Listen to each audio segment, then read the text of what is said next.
आग का लागली नाही या घराला? कोणी नाचवली माझ्या घराची इज्जत? जाळून राख राख करून टाकेन मी त्याची. कोण आहे तो? रेणू!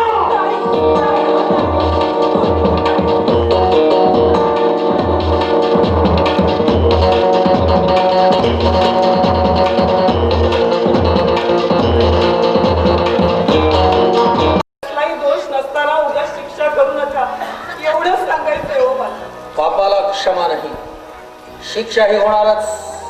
मग तुमचा मुलगा करतो ते ही पाप असे, त्यालाही शिक्षा करा. मुलगाच आहे, त्याला कोण काय म्हणणार? तो मुलगा आहे म्हणून त्याला सगळे गुन्हे माफ. दारू पिऊन गटारात पडला तरी त्याला मागच्या दारानं घरात घ्यायचं. दुसऱ्याच्या पोरी नाचवल्या तरी त्याच्या कृष्ण कृत्यांवर पांघरूण घालायचं. का तर तो मुलगा आहे म्हणून. वा रे तुमचा न्याय. आता माझ्या एका प्रश्नाचं उत्तर द्या. तो ज्यानं माझ्या पोरीला नाचवलं तो सुद्धा एक पुरुषच आहे. मग त्याला कोणती शिक्षा करणार आहात तुम्ही? सांगा ना. शिक्षा, फार मोठी शिक्षा करणार आहे मी त्याला. तिच्या वेळेपणाचे नखरे गेले 20 वर्ष सहन केले या घरात. आता मात्र तिच्या वेळेपणाचा त्रास याला होणार नाही. म्हणजे तुमच्या खांद्यावरची जबाबदारी मी त्याच्या खांद्यावर टाकणार, तेही कोर्टातून. पण त्यानंतर हे पागल मुर्दा या घरात दिसणार नाही याची खबरदारी तुम्हाला घ्यायची आहे. म्हणजे सुभाष, कोण आहे तो मुलगा? आत्ताच्या आत्ता त्याला इथं हजर कर. हो काय करायचं ठरवलं तुम्ही? लग्न लग्न लावून देणार आहे त्या दोघांचं. असं सोडणार नाही मी त्याला. हो तिच्या अशा अवस्थेत तिचं लग्न? काय झालं तिच्या अवस्थेत? ती आई होऊ शकते हे तर सिद्ध झालंच आहे ना. मग आणखी काय हवंय? दुसरं काही नको. हो तिच्या अशा अवस्थेत तिच्या शरीराचे लचके तोडायला एका पुरुषाची हवस शांत करायला पाठवणारच लग्न करून तुम्ही? तो मार्ग तिनंच निवडला. नाही, मी जिवंत असेपर्यंत माझी पोर इथून कुठेही जाणार नाही. मी नाही जाऊ देणार तिला. मग कुणाची वाट बघता? चला निघा आत्ताच्या आत्ता घराबाहेर आणि कुठली तरी आड विहीर जवळ करा. आणि हो, एकट्या नाही बरं का, त्या मुर्द्या सगट. किती सहजपणे मरायला सांगताय हो तुम्ही मला. पण मी जिवंत होतेच कुठे? ज्या क्षणी या घराचा उमरठा ओलांडून आले त्या क्षणापासून रोजचं नवीन मरण मरती हो. रोजचं नवीन मरण मर.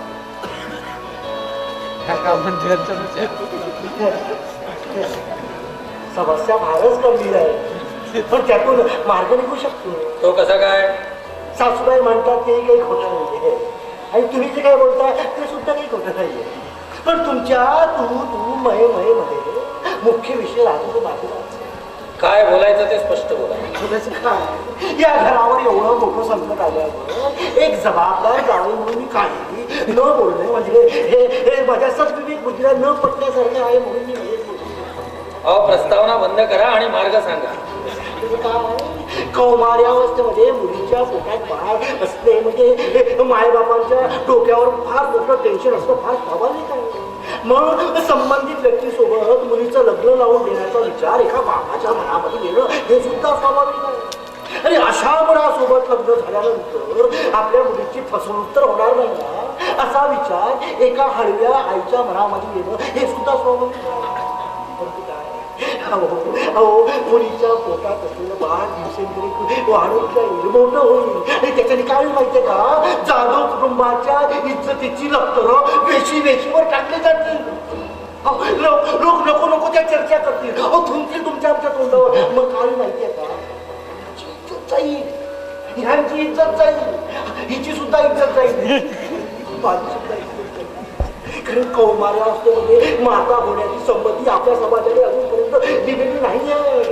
लोक थुंकतील तुमच्या आमच्या तोंडावर. त्यातून बाहेर पडण्याचा एक मार्ग आहे माझ्याकडे. काय सांगायचं ते पटकन सांगा. माझं काय म्हणणं आहे, तुम्ही तुमच्या मुलीचं लग्न तुमच्याच नात्यातील कोणाची तरी लावून घ्या. मूर्खासारखे बोलू नका.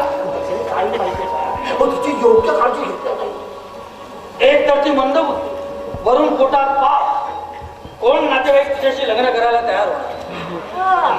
गरजवंतांची काय कमी आवाज स्वतः म्हणजे चापेल ना. असं पुढ्यात बोलू नका. काय सांगायचं ते स्पष्ट सांगा. त्याचं काय माहितीये का? हो, आमच्या लग्नाला 5 वर्ष झाली, पण अजून घरात पाळणा हरला नाही, अजून घरात मुलाबाळांचा पत्ता नाही, आणि तुमच्या मुलीला तो होणारच नाही असं डॉक्टरांचं म्हणणं आहे. मुलासाठी तरी का होईना मी दुसरं लग्न करावं असा आग्रह आहे आमच्या घरच्या लोकांचा. पण हिच्यासाठी सुंदर सुस्वभावी शांत बायको असताना दुसरं लग्न छे मी मी मी लगेच नकार दिला. या घरावर आलेलं एवढं मोठं संकट बघितल्यावर माझ्या काळजाचं पाणी पाणी झालं, म्हणून काहीतरी मदत करावी म्हणते. बोला. मी ना गैरसमज नका करू, पण तुम्ही तुमच्या मुलीचं लग्न माझ्यासोबत करून घ्या. सावळे, शुद्धीवर आहात का तुम्ही? मी पूर्ण शुद्धीवर आहे. फायदा तुमचा काय आहे? माझ्याशी लग्न झालेलं कारण माहिती आहे का? तिची मोठी बहीण तिची अगदी आईप्रमाणे काळजी घेईल, आणि तिच्या बाळाचा सुद्धा फार फार फार काळजी घेईल. तुमचाच फायदा जास्त आहे. आणि तुम्ही काय करणार आहात? मी काय करणार? तुम्हा दोघा बहिणींचा सुखी संसार बघत बघत आयुष्य करणार. काय करणार? बाबा, मी तुम्हाला सांगते, तुम्ही या माणसाच्या बंधत अजिबात पडू नका. तुझा माझ्यावर बरोच नाही का? येत राहा म्हणजे सांगताना संकोच वाटतो, पण कसं आहे, 2-2 बायकांचा संसार करायचा तर आर्थिक टेन्शन येतं. हो, तर तुम्ही काय करा, नाहीतरी तुम्ही तुमच्या मुलीच्या नावावर काही जमीन करून देणार असाल ना, ते आधीच करून द्या आणि आम्हाला आशीर्वाद द्या, म्हणजे झालं, दुसरं काही नको.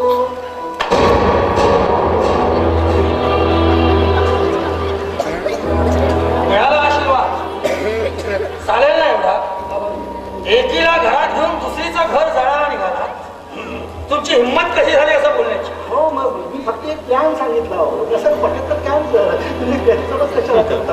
हो, या घराबद्दल आस्था वाटते म्हणून बोललो.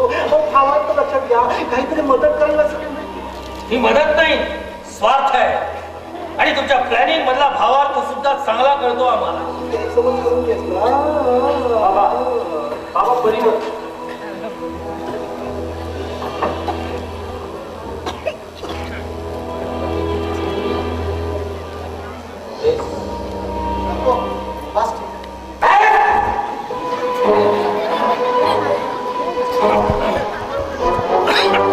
तुला इथं कशाला बोलावं याची कल्पना आली तुला?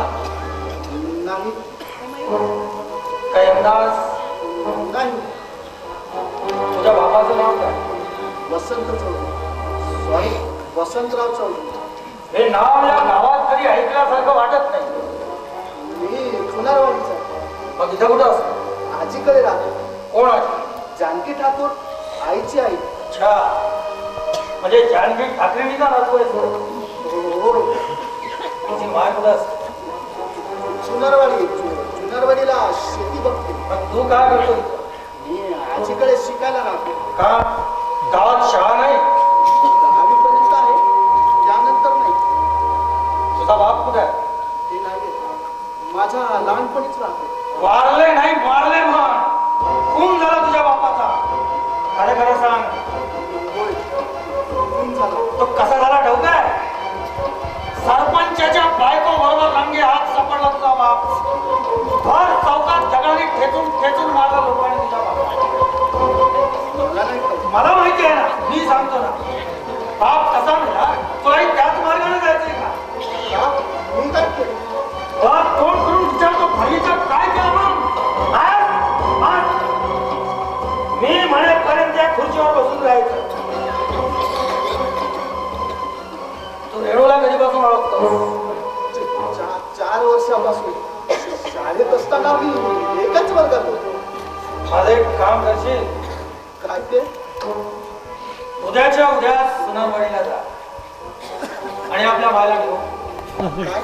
तिला म्हणावं, काकांना म्हणजे मला तिच्यासोबत झोपायचं आहे. काका, कोण सांभाळून बोला. आडव्या मला तोंड सांभाळा. माझ्या पोलिशीत झोपताना आणि तिच्या मायची गोष्ट निघाली.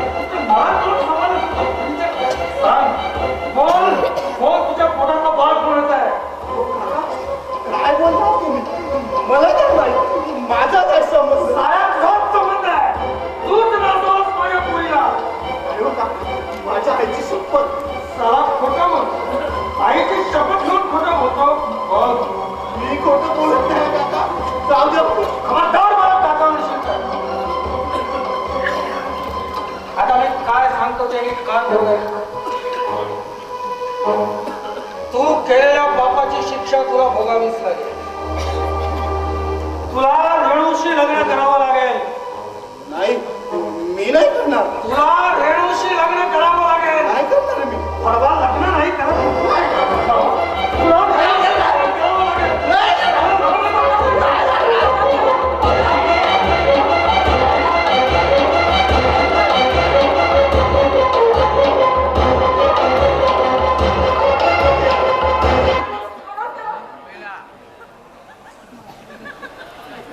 फेकून द्या.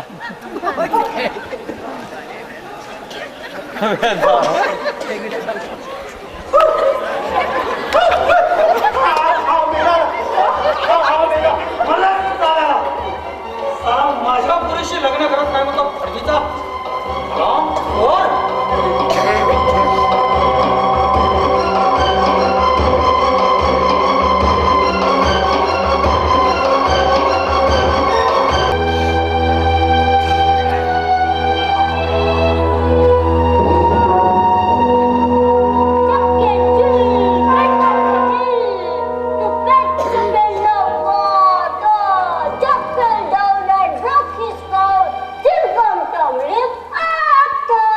अरे वा तू छान. मला आठवलं म्हणून मी म्हंटला तू केस विंचरते ना माझी. अरे पण मी पोळं म्हंटला मग तू पण गाणं म्हण ना. गाणं म्हणू? हा हा हा. ठीक आहे सर, तुझ्यासाठी गाणं म्हणू. अरे माझी किस. हा म्हण कितीच म्हण. अच्छी किसे.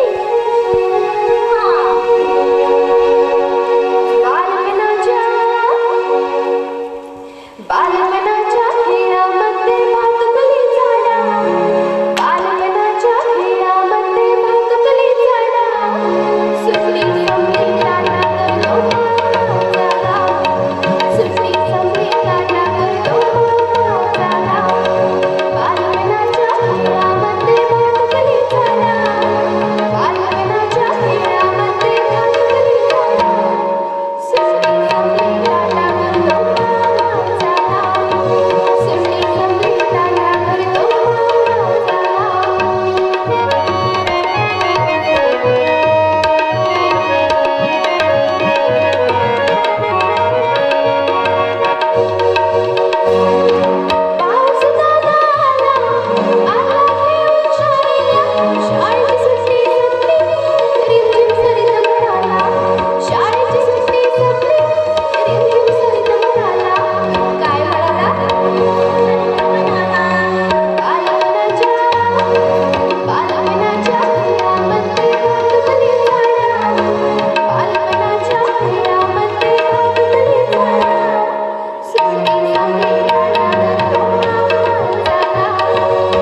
आहे मी जिजाजीला विचारते जिजाजी भूत कसं असतो भूत भूतासारखा असतो. म्हणजे तू एक काम कर, हा तू तुझ्या ताईकडे बघ. असता बघ. अय्या तो आईसारखं ज्यांनी म्हटलं त्यांना नाही लागत मलाच लागवते. दगडाचा कितीही राग आला ना तर दगडावर राग नाही काढतायत. आपलंच डोकं फुटायची भीती असते. आणि ज्याला डोकं असते तो कधीच दगडाच्या फंदात पडत नाही. हे ताई फंदात म्हणजे काय हो मी सांगू? गप्पा बसा. रेणू तुला सांगते तू ह्यांच्या फंदात पडू नको. अरे बापरे बापरे तीच तर विचारते फंदात म्हणजे काय अरे देवा हो. काय सांगू मी आता. मी सांगतो ना. गप्पा बसा म्हटलं ना मला चांगलंच माहितीये तुम्ही काय सांगाल. आणि खबरदार तिच्याशी बोलायचं किंवा तिच्या जवळ जायचा प्रयत्न कराल तिला. अरे आम्ही जवळ गेलो काय किंवा नाही गेलो काय फरक पडणार आहे हा? अरे आम्ही हक्काची माणसं. आम्ही बसलो काठावर पाणी भरतच येऊन गेला तिच्या माय. शी, किती घाणेरडं बोलता हो तुम्ही. ज्यांनी घाणेरडं कृत्य केलं त्याला काय म्हणायचं नाही. आम्ही फक्त पाणी पिण्याच्या गोष्टी केल्या तर लोक जमाना ही ताई आता घाणेरडं कृत्य म्हणजे काय मी सांगू का अजिबात नाही. माझ्यावर कशाला राग काढते असा डोळे कशाला वाटायचे. हा हे बघ नवऱ्यावर इतका आवाज काढायचा नाहीतर एक लाख हाणतो ते घाटात. हात लावून दाखवा तुम्ही. मी लाखेच्या गोष्टी केल्या हाताच्या हातच लावायचा. अरे बापरे आता आतल्या खोलीत काय आहे गो आपल्या खोलीने आमचं शेत आहे.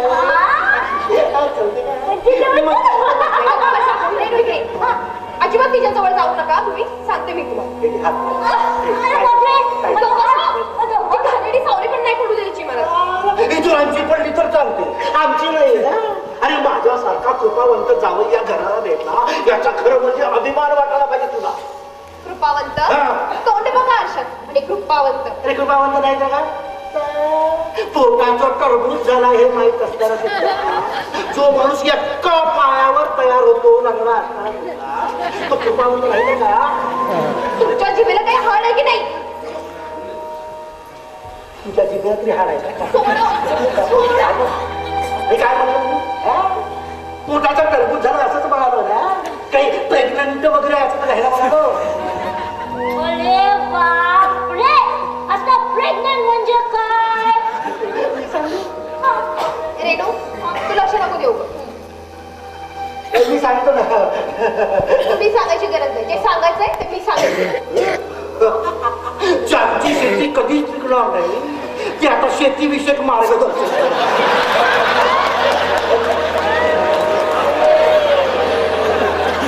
आता शेती म्हणजे कुणाची पिकणार नाही तू काही काळजी करू नको. तुझ्या शेतीचा अजिबात प्रॉब्लेम नाही. आता पाऊस पडला काय किंवा नाही काय तुझी फसल आलीच आहे म्हणतो. लहान मुलीसमोर किती विचित्र बोलता हो तुम्ही. ही आणि लहान हा? अरे लहान मुलांचे कपडे घातले म्हणून कोणी लहान होत नाही. तू एक काम कर हिची ही झूल आहे ना बाजूला काढून टाक आणि साडी मिसळून दे मग बघ तुझा खरा आकार. हा. शी. आता बाहेर नाही नेहमी सवयच आहे. शी शी शी. हा साडीवरून आठवलं तुला मी सांगितलं ना साडी नेसायची नाही लुगडंच नेसायचं तरी साडी कशी काय नेसलीस तू. मी लुगडं नेसणार नाही. असं हा. असं बऱ्या बोळ्यानं लुगडंच नेसायचं नाहीतर द्रौपदी सारखं वस्त्रहरण करून टाकेल इथेच आणि कुठलाही श्रीकृष्ण तुला वाचवायला इथे येणार नाही सांगून देतो. सोड साडी. हो, सोडा. अहो, सोडा म्हटलं ना. सोडा म्हटलं ना तुम्हाला.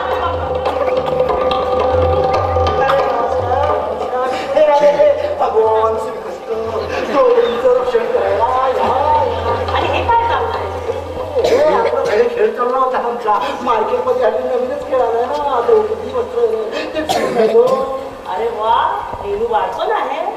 त्या प्रेक्षकाच्या भूमिकेत आहे. काय म्हणते बाळा? काय झालं रेणू? मामा अगं आमचं काय झालं तू तू यांना जायला सांग आधी. सांगते मामा जा बरं तुम्ही आधी इथून. काय चाललंय?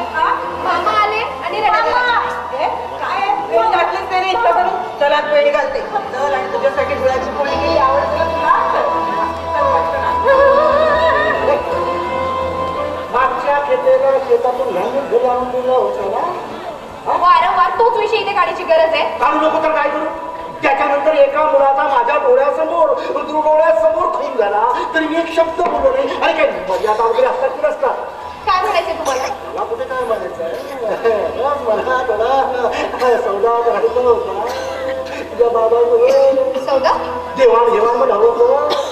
पण तुझा काही संबंध नाही. तू काय सौदा करणार आहे? तुझ्या बाबासोबत करायचा आहे. पण राजा भाऊ कुठे गेले? ते गेले साफसूफ करणाऱ्या डॉक्टरांचा शोध घेण्यासाठी. म्हणजे तुझं काय माहिती? लवकरच या घरामध्ये आहे ना तर दिवाळी साजरी होणार आहे ना. तत्पूर्वी म्हणजे फटाके सुद्धा फुटत आहेत. तत्पूर्वी दिवाळी उजवण्याचा प्लॅन आहे तुमच्या मित्राचा.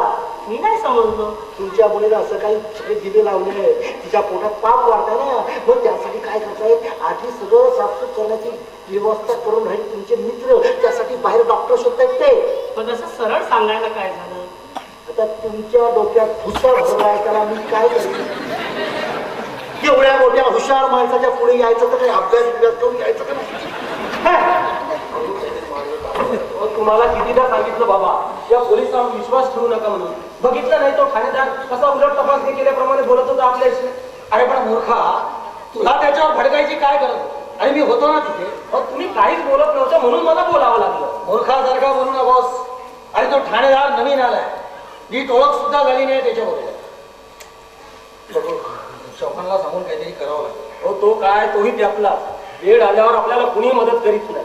जावई तेवढा धावून येतो मदतीला माझ्यासारखा. तुम्ही मध्ये मध्ये बोलू नका. अरे वेळ काय, प्रसंग काय, तुम्ही बोलताय काय? तेच तर. ती काहीच बोलत नाही ना म्हणून तर सगळं ती सापडलं आपला राजा भाऊ तू तिकडे लक्ष देऊ नको. आधी मला एक सांग, तू डॉक्टरकडे गेला होतास ना? काय झालं तिथं? काय होणार? काहीही झालेलं नाही. सगळे कायदे कडक झाले आहेत. कुणीही डॉक्टर रिस्क घ्यायला तयार नाही. डॉक्टरकडे गेलो खरा, पण बदनामी घेऊन परत आलो. मी काही मदत करू का? अहो तुम्ही चूप राहात नाही हीच आमच्यासाठी फार मोठी मदत होईल. मग आता काय करायचं? दगडाने ठेचून ठेचून जीव घ्यायचा. ना रहेगा बास ना बजेगी बासू. अहो त्यापेक्षा मी चूप! एक शब्द बोलायचा नाही.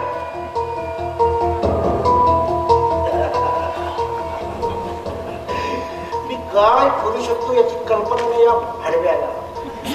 म्हणून एवढ्या उंच स्वरात घेऊन कुठे काय कुठे काय म्हणजे मी आता मध्येच बोलायला नको होतं. तेच बोलून राहिलो तो. बाकी काय राजाभाऊ नमस्कार. नमस्कार. या. तुम्ही माझ्या मागे पोलीस ठाण्यात आल्याचे कळले. आलो नाही, तुमच्या त्या नवीन ठाणेदाराने बोलवून घेतला. अहो मग मला नाही का कल्पना द्यायची? आणि केला होता तुम्हाला फोन, पण सारखा बंद दाखवतो.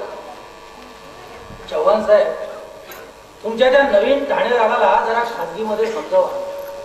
सांगा त्यांना या राजाभाऊ जाधवांच्या भानगडीत पडू नका. फार महागात पडेल ते. काय झालं सर? काही बोललेत का? अरे तू काय बोलतो? पण विनाकारण चौकशी करत होता भडकीचा. राजाभाऊ ते माझे वरिष्ठ आहेत. तर शब्द जरा सांभाळून वापरले तर बरं होईल. अरे वा, साहेबांच्या मान सन्मानाची फार काळजी आहे आपल्याला, आमच्या नाही. अहो आहे, म्हणूनच तर विचारपूस करायला आलोय ना. बोला काय सेवा करू? अरे कोण तो? काय नाव? परिमल चौधरी. हा परिमल चौधरी गेल्या 2-4 दिवसापासून गायब आहे. त्याच्या चौकशीसाठी बोलावून घेतलं होतं त्या ठाणेदाराने आम्हाला. होय, ती केस आमच्याचकडे. त्याच्या आईने रिपोर्ट केला होता आमच्या ठाण्यात आणि चौकशीमध्ये असं लक्षात आलं की तुमच्या दोनही मुलांचं त्याच्याशी संबंध होते. तो तुमच्या घरी येत जात असायचा म्हणून विचारपूस केली असेल साहेबांनी. का? कोणाच्या घरी जाणं येणं असणं म्हणजे काय गुन्हा ठरतो का?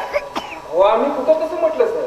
पण चौकशी करणं आमचं काम नाही का? अरे पण आमचा काय संबंध त्याच्याशी? तुमचा नाही, तुमच्या मुलाचा असावा असा संशय आहे आमच्या साहेबांचा. काय? होय, तुमच्या चिरंजीवाबद्दल अनेक तक्रारी आहेत आमच्याकडे, पण प्रूफ नाही. त्यामुळे साहेबांनी सुद्धा विशेष लक्ष देण्याचे आदेश दिलेत त्यांच्याकडे. काय? होय, पण आपण काळजी करू नका, मी आहे.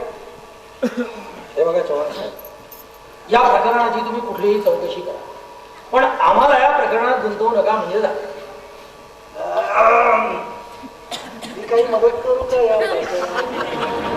तुम्हाला काही माहिती आहे? अहो मग पटकन सांगा. सासरे बुवा, अहो त्यांना काय विचारताय, मला सांगा. तो कोण म्हणतात की परिमल चौधरी की काय? हो, त्याचा कदाचित खून झाला असू शकतो, कदाचित त्याने आत्महत्या सुद्धा केली असू शकते. तुम्ही सीबीआय चौकशी का बरं करत नाही? सल्ला दिल्याबद्दल आभारी आहे. बसा. चव्हाण साहेब, या प्रकरणाची तुम्ही कुठलीही चौकशी करा, पण आम्हाला या प्रकरणापासून लांब ठेवा. तो केवळ माझ्या मुलाचा मित्र आहे म्हणून त्याला या प्रकरणात गुंतवू नका. अहो पण त्यासाठी पैसे कशाला? ठेवा, साहेबांसाठी भेट वस्तू आहे असं समजा. रिलेशनच्या ठिकाणी, व्यवहाराच्या ठिकाणी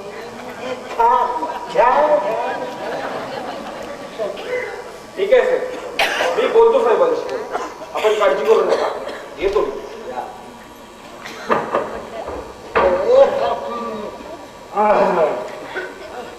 मी असा मध्येच बोललो तर कदाचित तुमच्या हार्टबीट्स वाढल्या असतील, तर मी सहज प्रयोग करून पाहिला.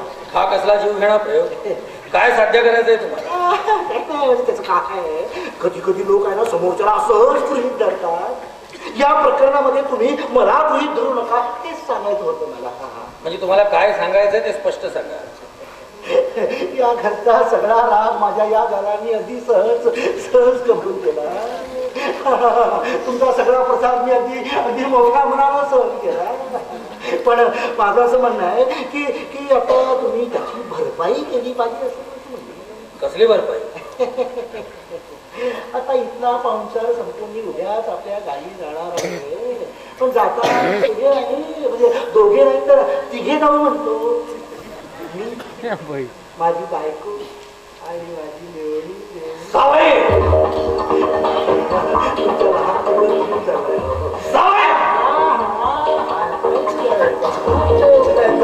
ते दिवस संपले आता, कारण पतंगाची दोरी आता माझ्याकडे आहे.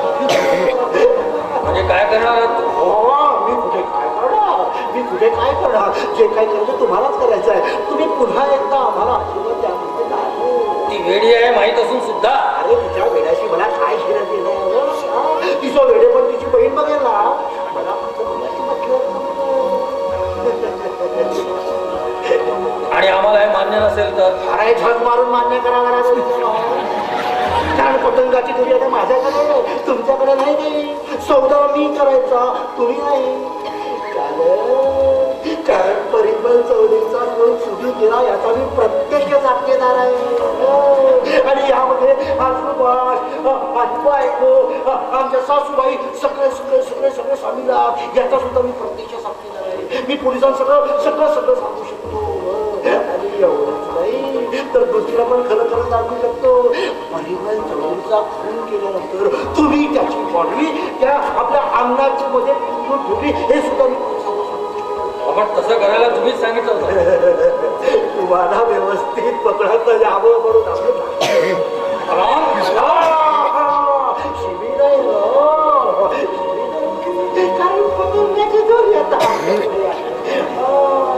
आणि बघा, मी जर पोलिसांच्या पुढे सगळेच्या सगळे पत्ते जर उघडे केले ना तर या जाधव कुटुंबातील प्रत्येक माणूस जेलची दवा खायला जाईल. कदाचित या सगळ्यांना जन्मते आणि तुम्हाला फाशी शिक्षा सुद्धा होते. आणि तुम्ही सगळे जेलमध्ये गेल्यानंतर तशीही तुमच्या मुलीची साखळी जबाबदारी जर माझ्याकडे जर येत असेल तर काय नाही म्हणतो मी.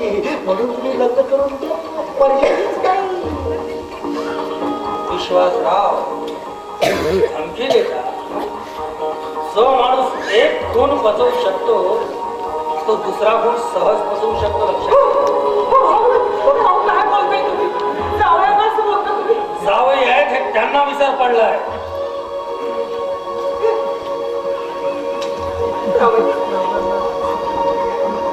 माझ्या नशिबात आणि माझ्या पोरीच्या नशिबात सुद्धा दुःख असलेलं असेल तर आम्ही तिचं नशीब नाही बदलू शकत कोणीच. तुम्ही म्हणाल तसं आम्ही आमच्या पोरीचं लग्न तुमच्याशी लावून द्यायला तयार आहोत. आई दुसरं पर्यायच नाही हो आपल्याला. काय करायचं? मला माफ करा.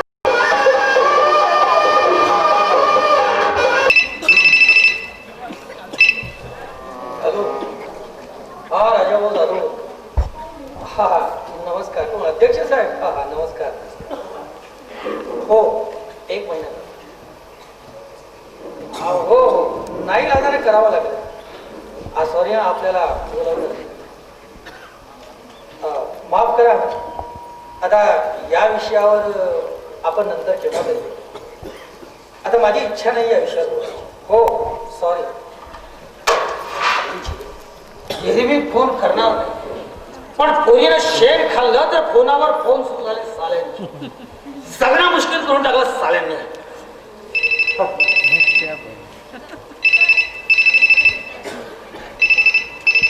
हॅलो, हा मी बोलतो. अरे कोण बोलतोय? भडव्यास समोर येऊन बोल. चौकात नंगा करून मारतो फडवीच्या. बोल. काय झालं? का चिडला तुम्ही एवढे? कुणाचा फोन होता? दिनाने होता. तुमच्या पोरीनं धंदा सुरू केला असेल तर गिराईक पाठवू का म्हणून विचारत होता फडवीचा. लोकांना असं बोलवतच रे कसं? माझ्या समोर उभं राहायची ज्याची लायकी नाही ते चिलटे सुद्धा मला बघून हसतात, फोनवर असे डिवसतात. तरीही मी मुख गिळून चुप बसायचं. साऱ्या विरोधकांनी हसण्याचा विषय करून ठेवलाय माझा. या जावई आणि पोरीमुळं माझी इज्जत खोलीला मिळाली आणि याला कारणीभूत आहात तुम्ही. हो हो तुम्ही. काय गरज होती या लग्नाला होकार द्यायची? हो मग काय करायला पाहिजे? आपण सगळ्यांनी जेलमध्ये जाऊन त्या पोरीला या कठोर जगाच्या तोंडात द्यायची होती. तिच्या इज्जतीचे लचके लचके तोडले असते या जगाने. आपण सगळे तुमच्या केलं. दुसरा उपाय होता आपल्याकडे काय? आणि आम्हाला बोलण्यापेक्षा जरा स्वतःच्या वागण्याकडे बघा. अहो एवढा आतताईपणा करायची काय गरज होती तुम्हाला? त्या पोराचा जीव घेतला. अहो त्याला समजून सांगितलं असतं तर ऐकलं असतं त्याने. चुकून झालं. चुकून जा. पण त्या पोराचा जीव जायचा तो गेलाच ना. त्याच्या आईला आजीला किती वाईट वाटलं असेल याचा विचार नाही येत तो मला. तसा याला करतो. जो स्वतःच्या पोरांवर प्रेम करत नाही तो दुसऱ्याच्या यातनात वेदना काय जाणणार? सालं सालं प्रवचन. साले घरातही टोमणे, बाहेरही टोमणे. वैताग आलाय साला. बघा बघा कुणाचा फोन येतो. तसा कुणाचा असेल तो डब्बाच देऊन बाहेर फेका.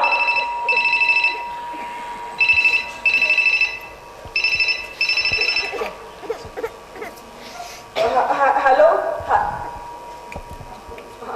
बोली रा काय गो? काय? अगं काय सांगतेस काय? नाही नाही मी येते लगेच तिकडे. तू काळजी करू नकोस मी येते. अहो काय झालं आणखी? अहो हिराचा ते कळलं आम्हाला. ती काय म्हणत होती ते सांगा. अहो हिराच्या सासूनं रेणूचा गर्भपात केला घरगुती आणि आगोरी उपायांनी. हे बरं झालं. बाहेरची मला बाहेरची.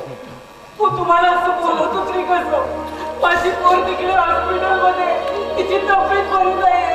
तब्येतच बरी नाही ना. मेली तर नाही ना ती. स्वतःच्या मुलीविषयी तुम्ही असं बोलता. तुम्ही असं तिला टाकलं तरी मला नाही टाकून चालणार. मी आई आहे तिची.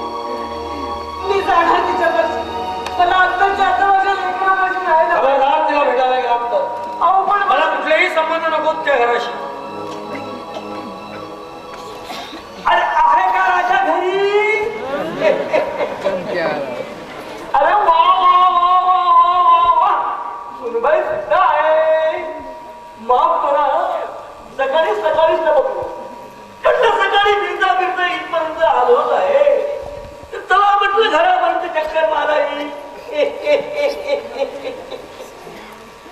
काय म्हणतात सुनबाई? घरी लग्न कार्य आटोपलं म्हणे वेणूच. आम्हाला बोलवलं नाही. एवढा काय राग आमच्या वाटला? नाही राग वगैरे नाही, पण काही काही जणांना सगळं म्हणून नाही बोलवता आलं. मला वाटलं पण तुमचा राग गेला नसेल आमच्यावरचा, म्हणून बोलावलं नसेल कदाचित. काय म्हणता? काय करतो जावई?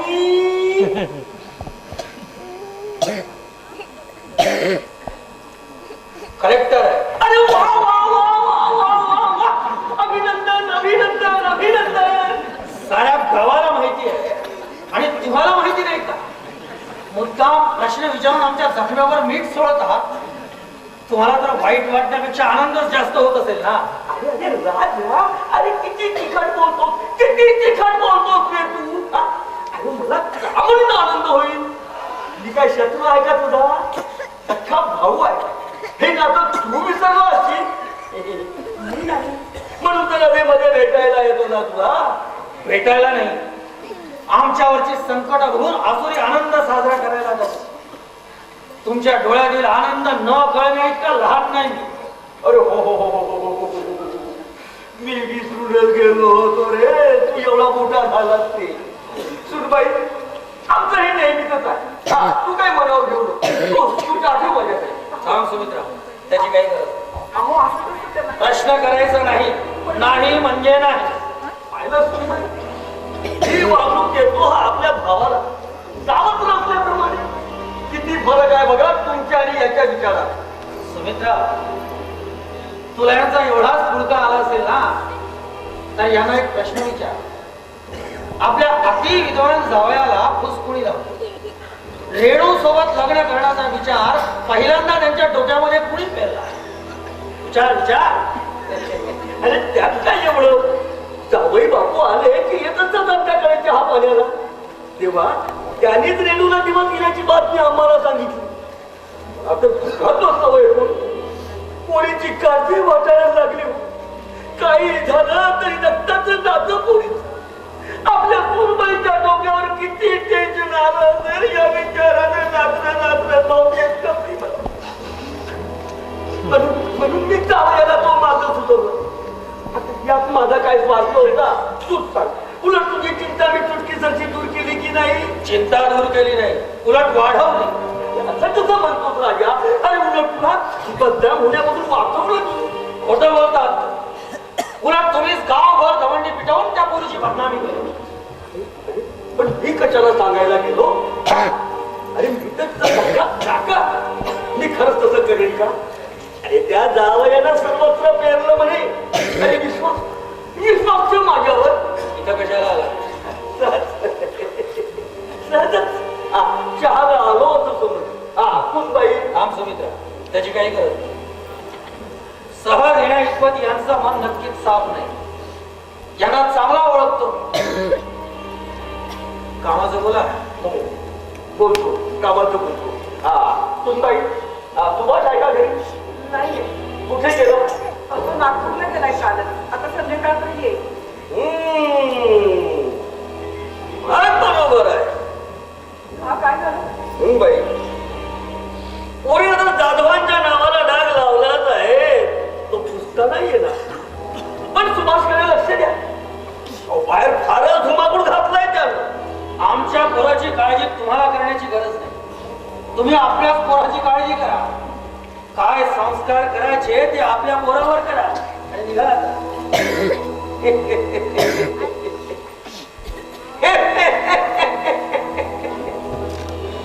मला हात लावल्याने सत्य बदलणार नाही हे लक्षात ठेव. आणि आवड तुझ्या पोराला घेऊन माझ्या घरातून मला धमकी द्यायला लागला आहे तो.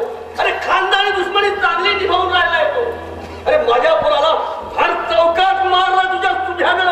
अरे सांभाळ केला, नाहीतर मी काय करू शकतो तुलाही माहित आहे. धमकी देता नाही समज देतो आहे असं समज.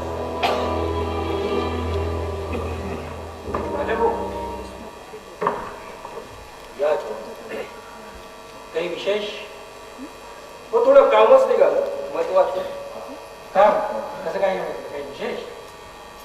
आहे घरी? नाही, तो नागपूरला गेला. अजून यायचं आहे. आणि येणारही नाही. म्हणजे नागपुरातील गंगा जमुना वस्ती ही आपल्याला माहिती असेलच. हो, ऐकून माहिती आहे. ती एक वेश्या वस्ती आहे. काल रात्री तिथे पोलिसांची धाड पडली.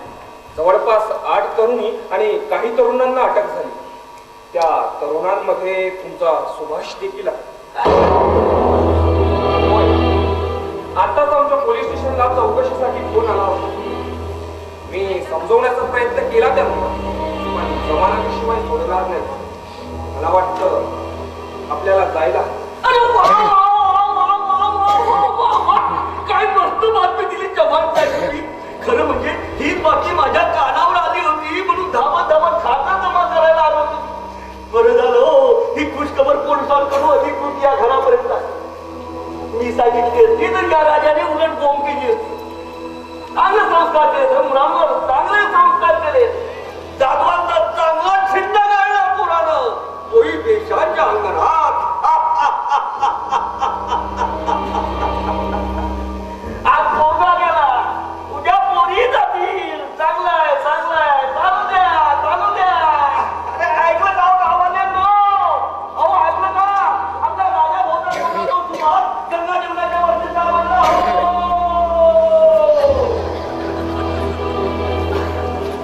माफ करा त्यांच्यासमोर ही बातमी मी इथे सांगायला नको होती. त्याने काय वाईट पडलं असतं? घटना तर बदलली नसती ना. तुमचा काय दोष? मीच पापी आहे असंच म्हणावं लागेल. या घराचे वासे फिरले तू. कधीच चांगलं घडत नाही या घरात. प्रत्येक बातमी ही दुःख देणारी बातमी असते. अशा आघात करणाऱ्या घटनांचे बाण रक्तबंबाळ करतात माझं मन. तरी मी जगतोय प्रतिष्ठेचा खोटा मुखोटा चेहऱ्यावर पांघरून. मी पापी आहे असं वाटतंय या सर्व माझ्याच प्रवृत्तीच्या सावल्या माझ्यावर आक्रमण करायला दबा धरून बसल्या.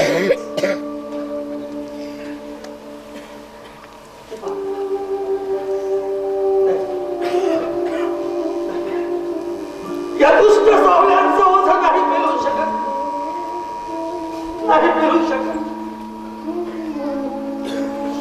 नाही पेलू शकत.